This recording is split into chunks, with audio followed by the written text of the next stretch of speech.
The prayer. Lord, the God of righteousness and truth, grant to our King and to his government, to members of the Legislative Assembly and to all in positions of responsibility, the guidance of your Spirit.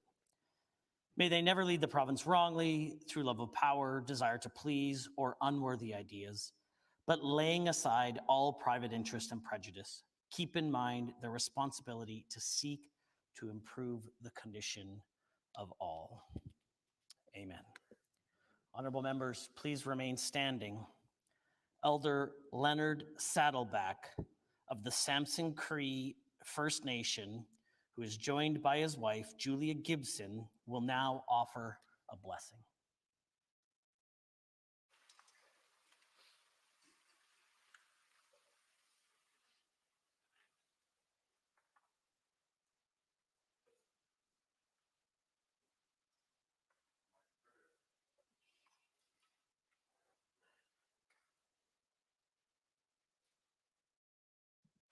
Testing. My prayer is going to be only 4 to 5 minutes.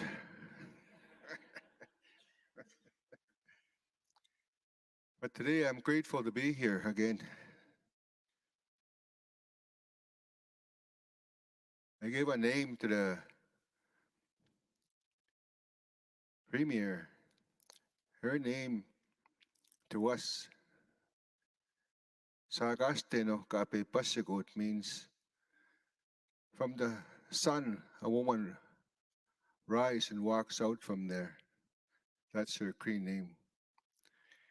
I'm grateful for that name because we connect in our tribal names, the names that we passed on, so our children can work with you, so our children, our great-grandchildren will work and understand the relationship that we have in Treaty 6.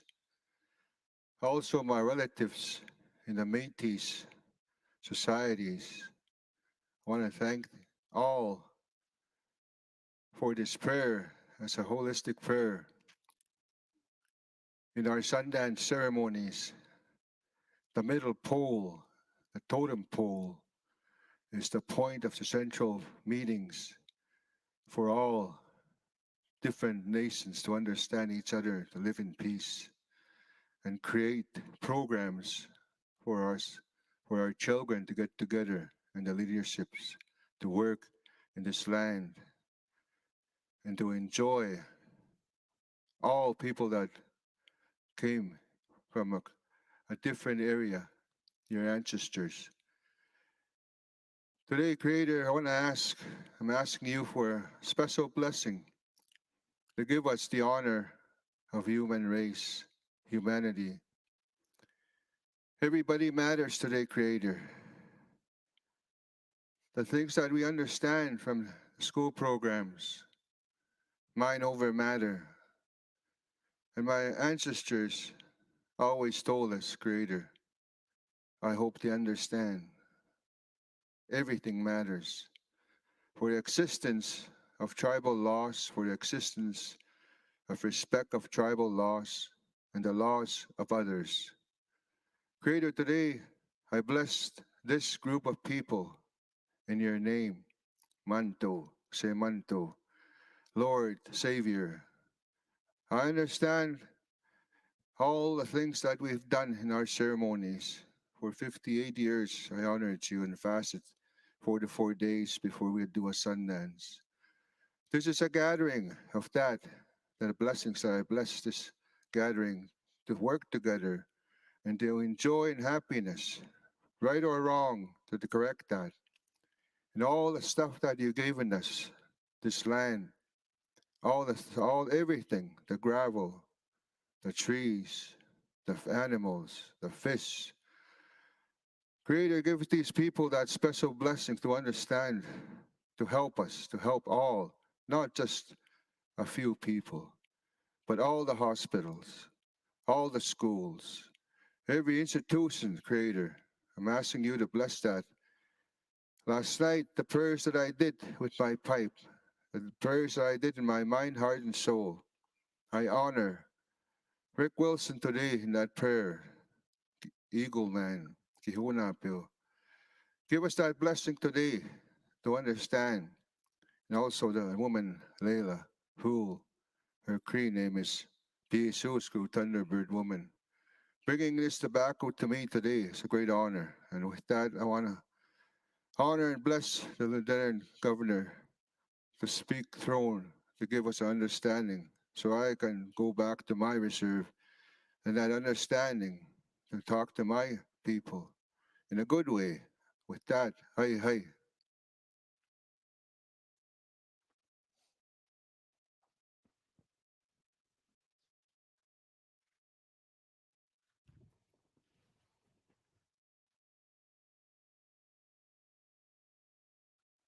Ladies and gentlemen, I would now like to invite Ariane Whitlow, accompanied by the Royal Canadian Artillery Band, to lead us in the singing of our national anthem. Please join them in the language of your choice.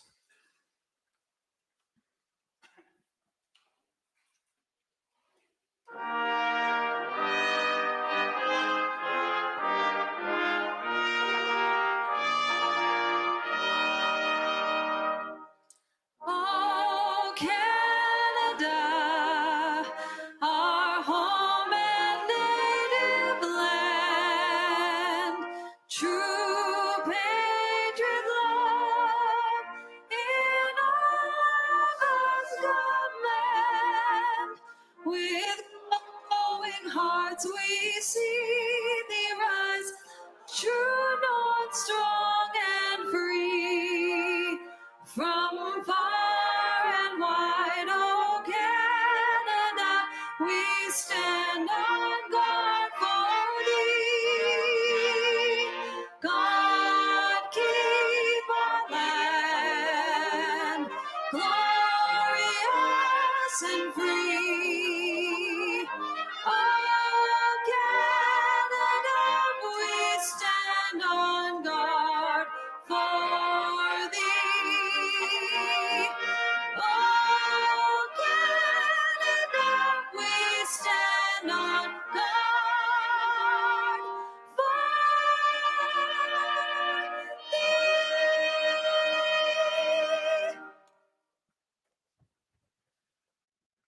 Please be seated.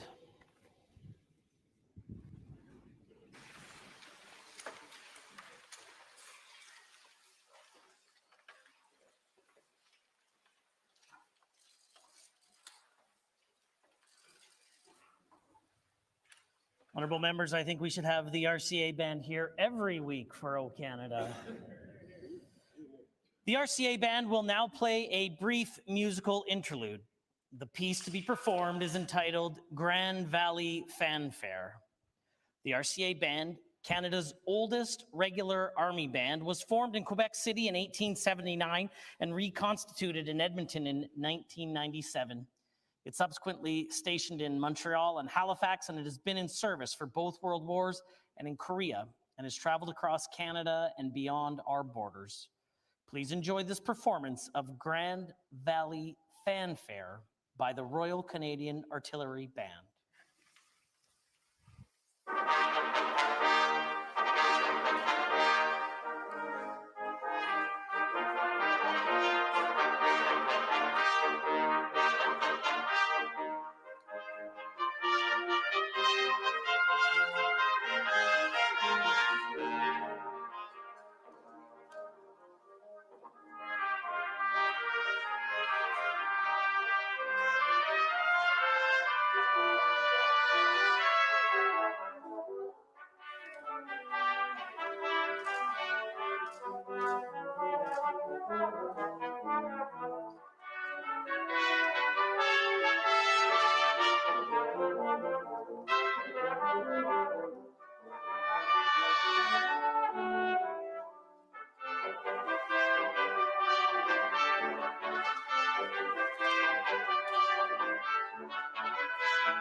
Sergeant at Arms, admit Her Honor, the Honorable, the Lieutenant Governor.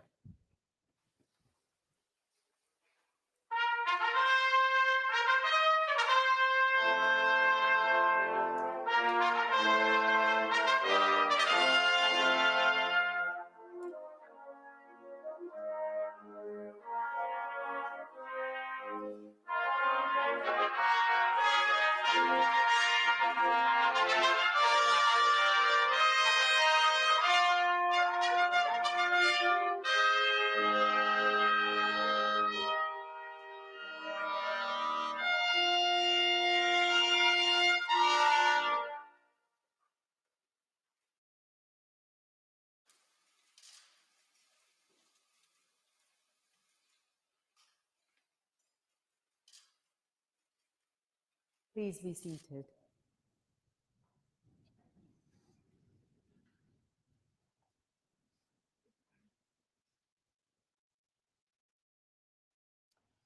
May it please your honor, the Legislative Assembly has elected me, their speaker.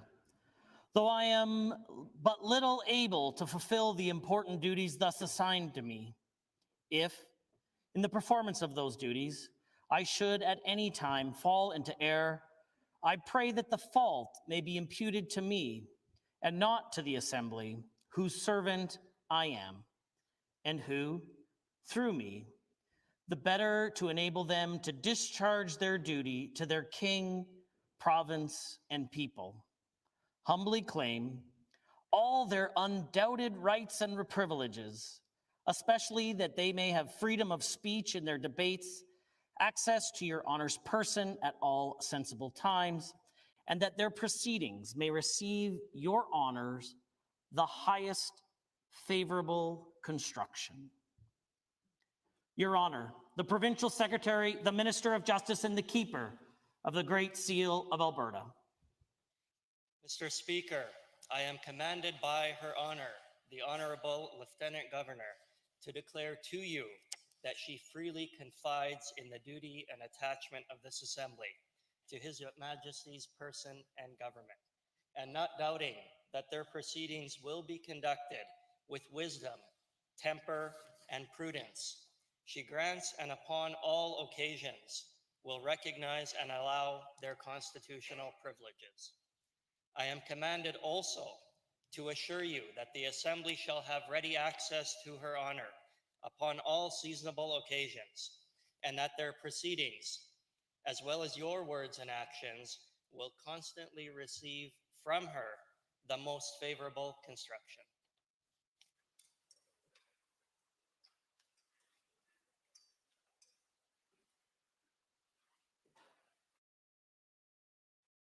Well, good afternoon, everyone. Before I read the speech from the throne, I would like to extend my sincere gratitude to all members of the Assembly for your dedicated service to our province. The role that each of you plays is important to our system of government, and the work that you collectively do in this chamber is essential to the quality of life of Albertans. I wish each and every one of you a most productive and constructive session. And I hope that you will share my thanks with the leaders and volunteers in your constituencies who work so hard to keep our communities and province moving forward. Please also convey my gratitude to your families and loved ones who make daily sacrifices to support you. With that, I will begin the speech from the throne. Mr. Speaker, honorable members of the Legislative Assembly and fellow Albertans, I open this first session of the 31st Legislature as His Majesty the King's representative. Today, we gather on Treaty 6 territory, and I invite all honorable members to reflect upon and acknowledge the traditional territories of the First Peoples of this land and their invaluable contributions to our province and country. I also recognize Métis people in Alberta who share a deep connection with this land. Honorable members, since this assembly last convened, the people of Alberta voted in a free and competitive provincial election. During that period, there was robust discussion and healthy public debate on a variety of critically important issues facing our province. These many discussions and debates took place on doorsteps, in coffee shops, at dinner tables, during local candidate forums, and of course, live on television. After those vigorous debates and discussions were concluded, almost 1.8 million Albertans exercised their constitutionally protected right to vote for the candidate of their choice. The results of that free and fair vote are reflected by the presence of each and every elected member in this assembly, the membership of the provincial cabinet, and of course, the Premier of Alberta. And today's speech from the throne will outline the commitments of this newly elected government to the people and province of Alberta. Honorable members, our province finds itself at a critical juncture in our history, and choices must be made in the coming months and years that will have generational impacts. There are powerful forces in our country, including in the federal government, that believe our province must fundamentally alter our provincial economy and way of life, and that we must do so without delay or concern of cost. These individuals believe that developing Alberta's natural resources is inconsistent with reducing global emissions. They intend to enforce this belief by effectively capping emissions and therefore production of our oil and natural gas sector, which will cost Alberta hundreds of thousands of jobs and hundreds of billions of dollars in economic investment and provincial revenues. These same individuals believe that our province must also fundamentally transform our power grid to be net zero within approximately a decade, with risk to the reliability of Alberta's power grid and at a cost of hundreds of billions of dollars to Alberta ratepayers. And they seek to impose these policies on our province, knowing full well the Canadian Constitution grants our province exclusive jurisdiction over the development of our natural resources and operation of our provincial electrical grid. Honorable members, Alberta's government will not permit the federal government to inflict these destructive policies on the people of Alberta.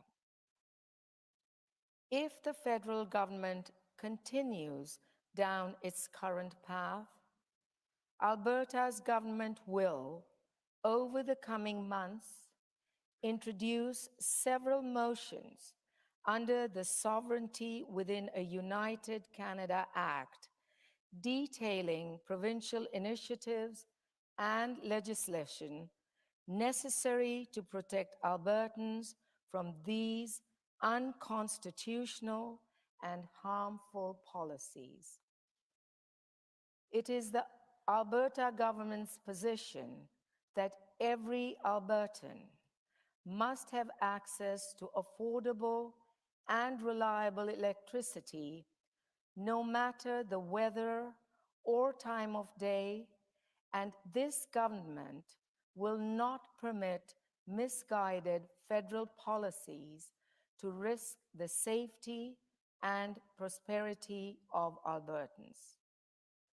Further, it is the Alberta government's position that our world will have little hope of meaningfully reducing carbon emissions without Alberta multiplying its natural gas and other energy exports to Asia and other jurisdictions to replace the world's use of coal, wood, and other high-emitting sources for energy. The world needs more Alberta energy, not less, and Alberta's government intends to empower Albertans to deliver it.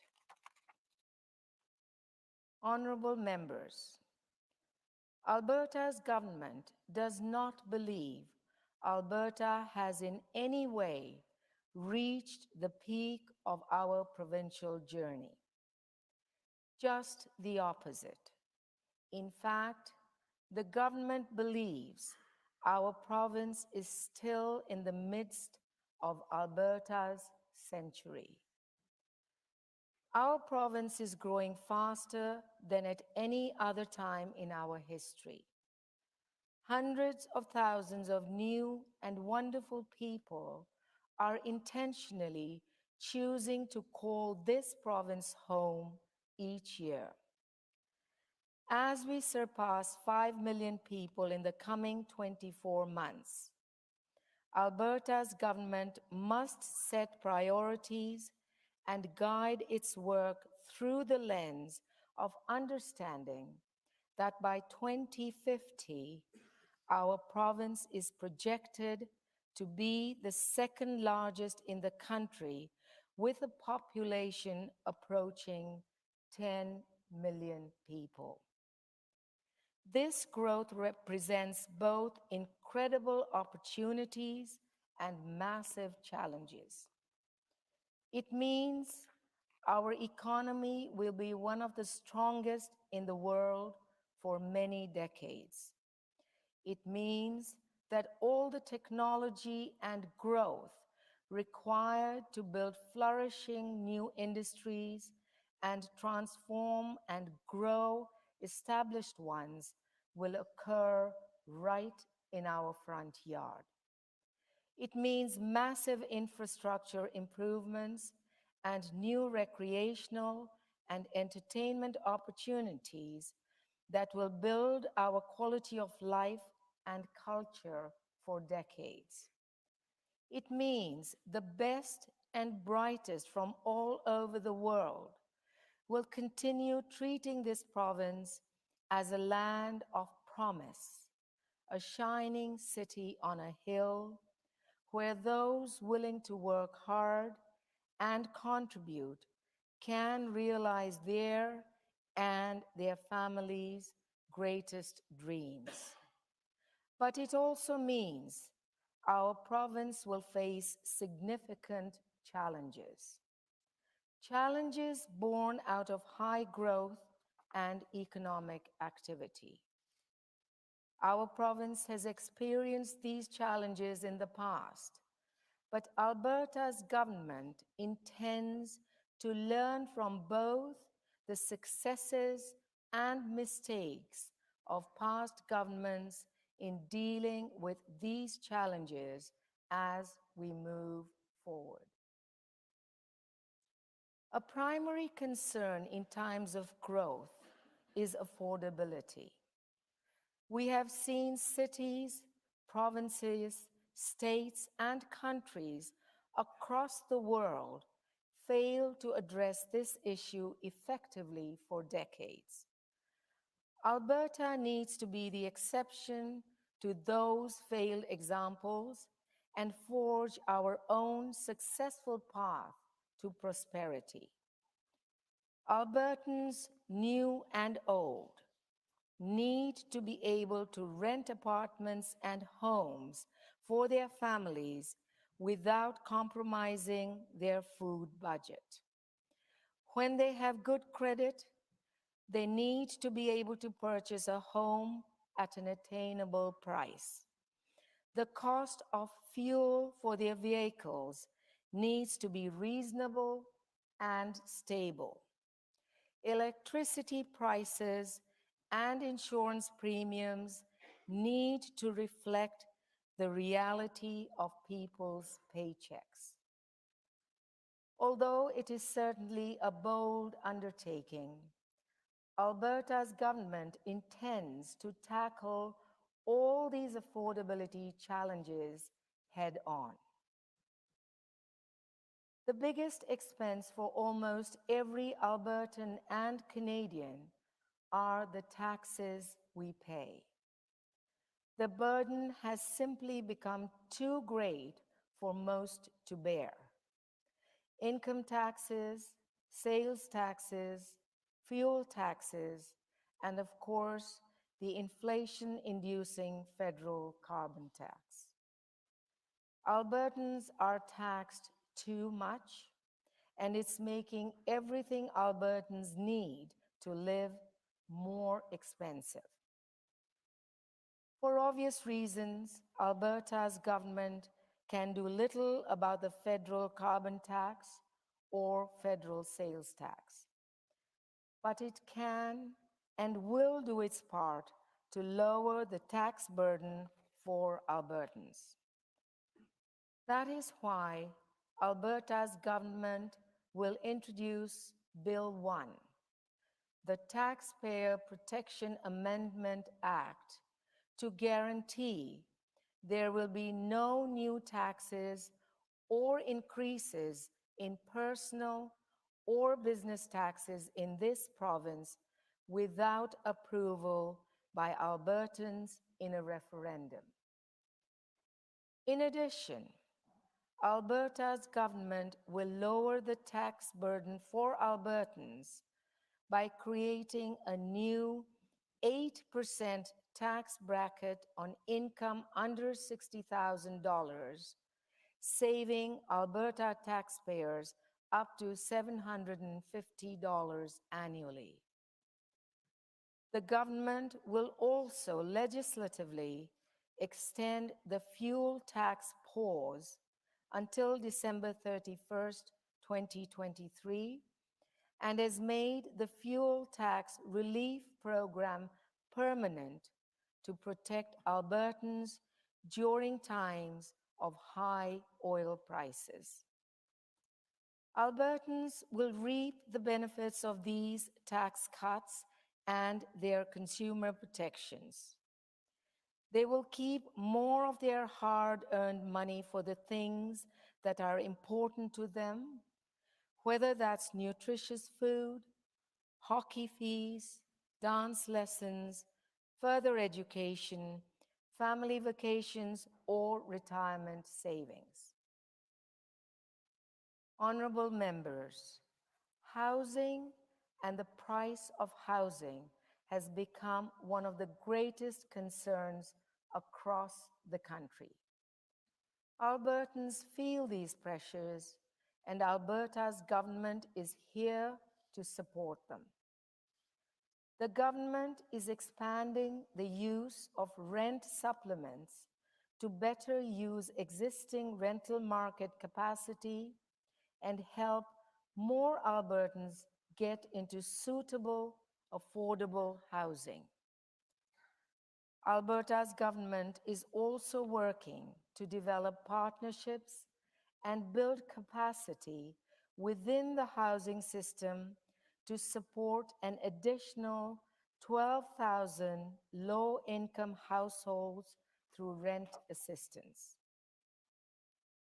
With its partners, Alberta is now supporting $9 billion in housing investments to build 25,000 new units by 2031, and will be working with municipalities to drastically increase private construction to ensure Albertans can find homes to rent and buy that fit within their budgets.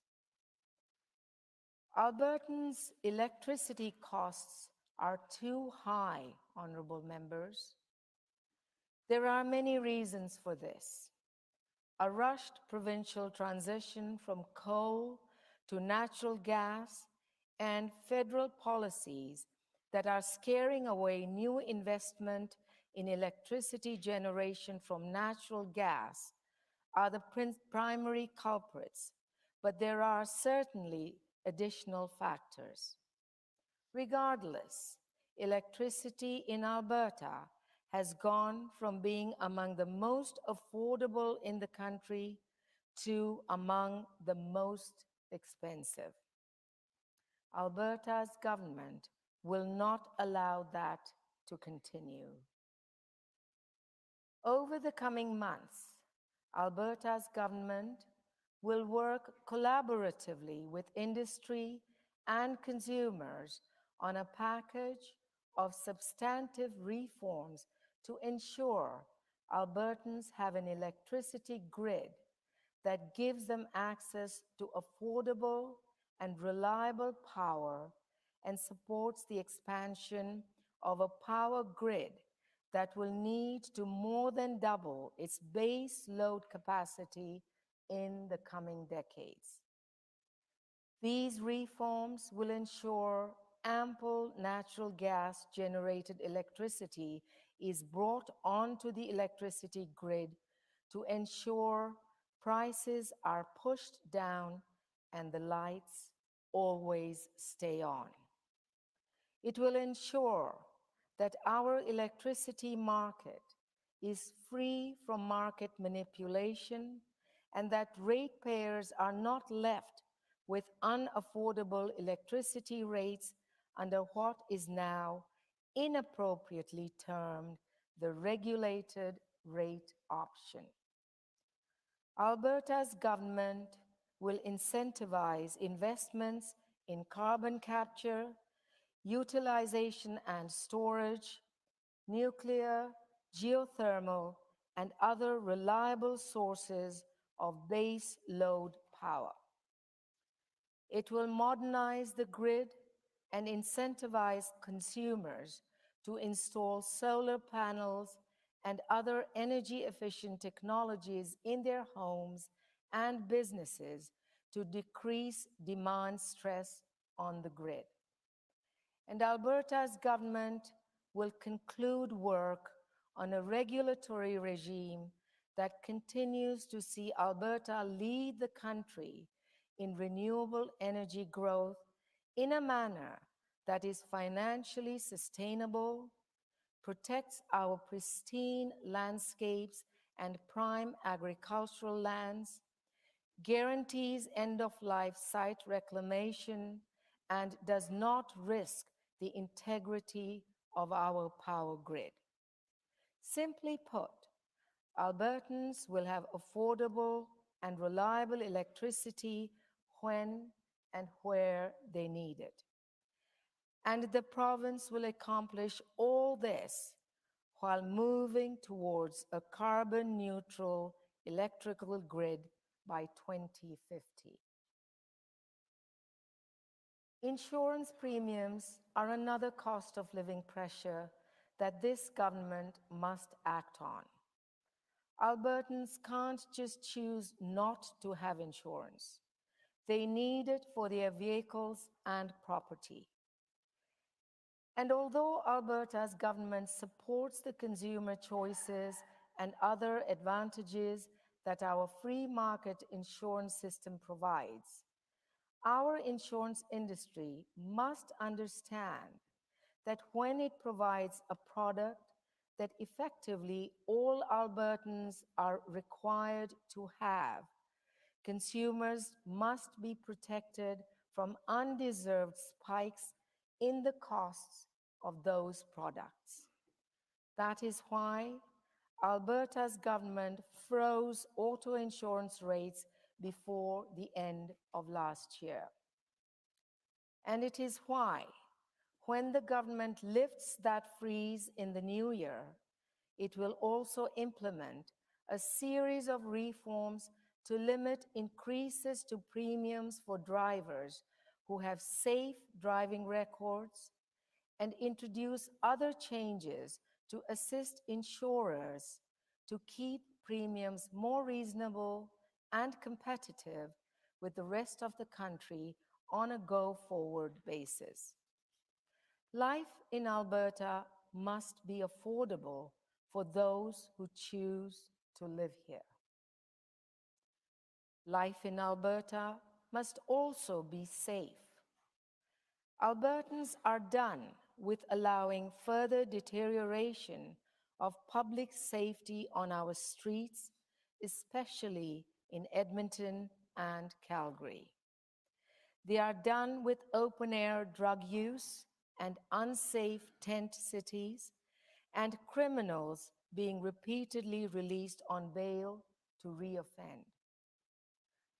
Albertans are tired of the excuses and tolerance for the criminal behavior by those who seem to think that what we see on our streets is acceptable in any way.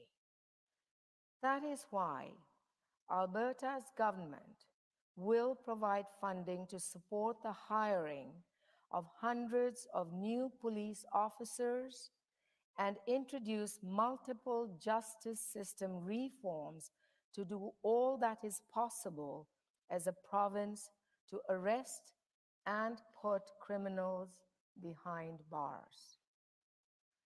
While Albertans are looking for consequences for criminals, our hearts also break as we see so many falling into the deadly and destructive trap of addiction and untreated mental health issues.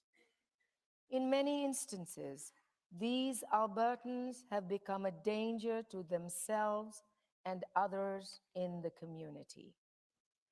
That is one of the reasons why Alberta's government will introduce legislation to create a compassionate intervention program for those who have lost the capacity to make life-saving decisions and are a danger to themselves or others.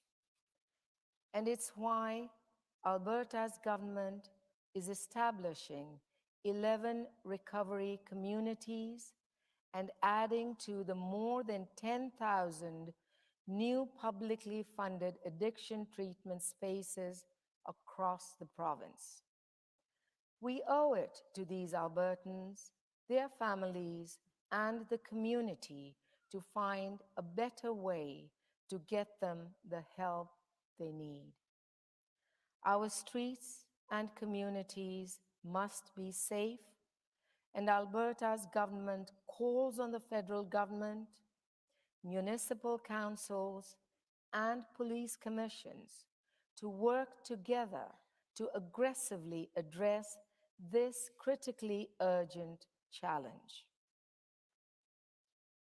As our province doubles in size over the coming decades, we will also need to significantly improve and grow the capacity of our healthcare system for all Albertans. Despite the excellent work of doctors, nurses, and other frontline staff, more work is needed so Albertans can access world-class healthcare when and where they need it. Alberta's government began down this road last fall with its Healthcare Action Plan. While we have seen some success with reducing wait times in emergency rooms and for surgeries and improving ambulance response times, the government believes more needs to be done. Earlier this month, Alberta's government took action to help Albertans get more access to family doctors and other local health professionals, which is the foundation of a healthier province. The government will have more to say in the coming weeks on additional action to decentralize decision-making and move additional health resources and professionals to the front lines. This, in turn, will increase healthcare capacity and improve healthcare delivery in the province and lead to better outcomes for patients. Honorable members, with the substantial growth our province is set to experience in the years ahead, Alberta's government must significantly expand the number of spaces in our kindergarten through grade 12 and post-secondary education systems.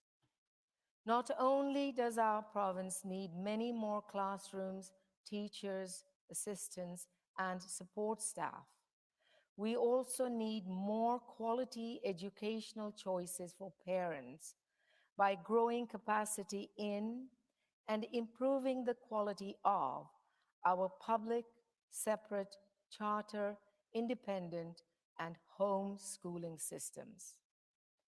Government will further integrate mental health supports within schools and continue to implement additional educational assistance into classrooms to address the unique and specialized needs of many of our students.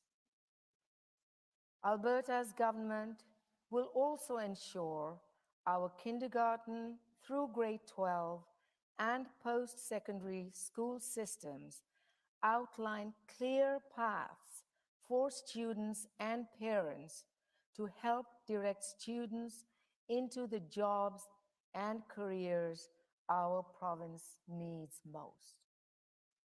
The government will work to strengthen career education by funding new and enhanced dual credit programs, bringing more collegiate schools online across the province to create pathways for students, and exploring new ways to attract and bridge qualified tradespeople, healthcare professionals, information technologists, and other experts into the teaching profession. And Alberta's government will champion skilled trades and professions to ensure young Albertans know that apprenticeship education has as much merit and value as any other form of post-secondary study. Our children deserve a world-class education system geared towards obtaining jobs and success in the economy of today and tomorrow. Alberta's government will ensure they have it. Honorable members, if Alberta wishes to maintain and further grow one of the world's most successful economies, the government believes we must build on our core strengths while incentivizing the creation and growth of new industries and opportunities. Our province is the fourth largest producer of oil and gas in the entire world and is far and away its most environmentally responsible one. Alberta will not be content with fourth place, not when our province's energy reserves and environmental technologies are second to none, and when increasing our exports can guarantee energy security for the free world while replacing thousands of megatons of carbon dioxide from coal and other high-emission fuels with clean Alberta LNG and responsibly developed oil products. That is why Alberta's government is forming a cross-ministry working group to review and reform how it regulates natural resource development in this province. Not only will Alberta be the greenest energy producer in the world, the government will ensure we create one of the most efficient, timely, and red tape-free jurisdictions on the planet to invest in energy, whether that be conventional, non-conventional, renewable, or otherwise. Alberta's government will ensure the entire world understands that the words Alberta and energy are inextricably linked for generations. Further, with food security becoming an emerging world challenge, Alberta is perfectly placed to help feed the world with our world-class agricultural entrepreneurs, farmers, and ranchers. That is why Alberta launched the Agri-Processing Investment Tax Credit to attract large-scale investment in value-added agricultural manufacturing. This tax credit builds on the province's other competitive advantages and maximizes opportunities to create more jobs for Albertans.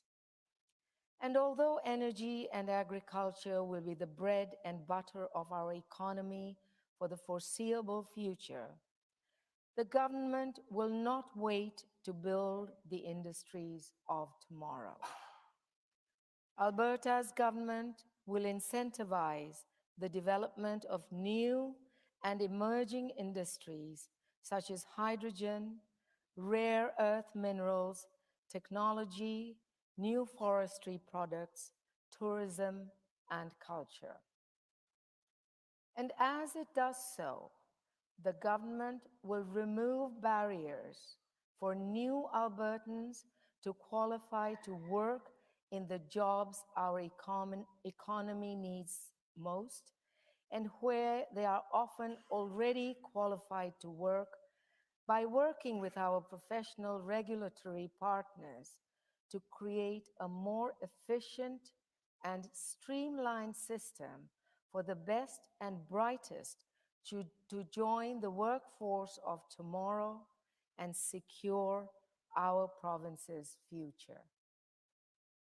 Alberta's government will also remain steadfastly committed to economic reconciliation by partnering in prosperity with Indigenous communities as we unlock Alberta's full economic potential together. Alberta's government has expanded the capacity of the Alberta Indigenous Opportunities Corporation to $2 billion and will further increase it to $3 billion so it can continue to remove barriers to Indigenous investments by providing large loan guarantees that weren't previously available. And in Budget 2023, Alberta's government created the Indigenous Reconciliation Initiative, which supports Indigenous-led economic and cultural initiatives. Economic reconciliation is about improving social outcomes by creating jobs and opportunities for Indigenous peoples in Alberta. It is about collaboration, and it is a central part of this government's commitment to walking the path toward reconciliation together.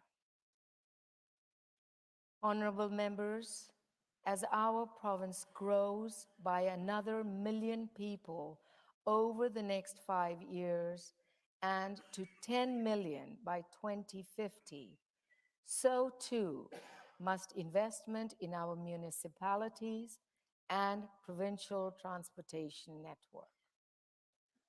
Aside from healthcare facilities, schools, and other needed building infrastructure, the province needs to substantially invest in infrastructure that incentivizes economic development, attracts skilled professionals, and increases the quality of life of Albertans. That is why Alberta's government has been working closely with municipalities across Alberta to finalize a new funding framework that is tied to provincial revenues and provides more predictability for capital planning at the municipal level.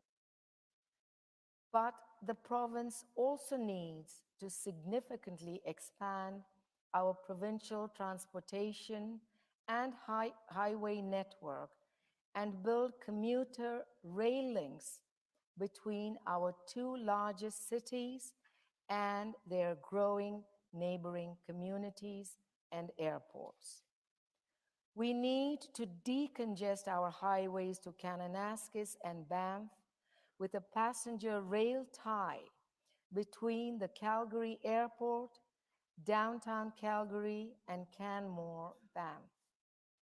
And yes, we need to start planning for the inevitable need for high-speed rail through the Calgary-Red Deer-Edmonton corridor when 6 to 7 million Albertans eventually call that corridor home. These investments are decades long and should not be made randomly.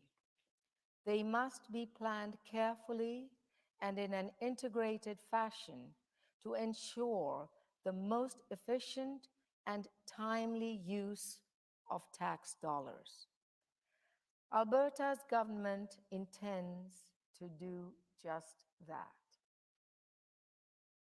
Alberta's government will do all of what has been spoken of today within the discipline of our province's newly passed fiscal framework. It will simply not place crushing debt on the backs of future generations of Albertans. Our children and grandchildren deserve so much better. Alberta's government will give them better. It will balance our provincial budget each year. It will limit spending increases each year to below inflation plus population growth. It will pay down debt every year until our province is debt-free again. And when the province runs surpluses, rather than spend it all away on the wants of today, Alberta's government will build our heritage fund by billions of dollars and eventually by tens of billions of dollars, so that one day our province's reliance on oil and natural gas royalties will be eliminated. Let us leave future generations of Albertans a legacy of prosperity and opportunity built on a fiscal foundation as strong as our Rocky Mountains. Yes, honorable members, this government's agenda is ambitious, but so too are Albertans. We are not content with average. We are not a people to say good enough when the job is not yet finished. And we do not shy away from a challenge, not when the future of our families, friends, and neighbors is at stake. We are indeed a province of leaders, innovators, pioneers, and visionaries. But we are also a province of teachers, healers, and protectors. And we will need the unique strengths and gifts of all of us and those of our children and their children to realize the limitless promise of this great province. God save the King, and may God bless Alberta to be forever strong and free.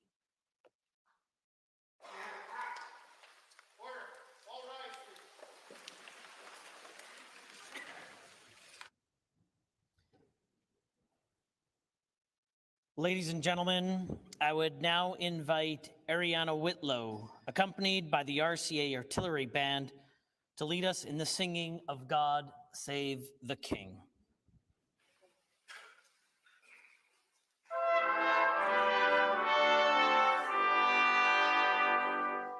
God save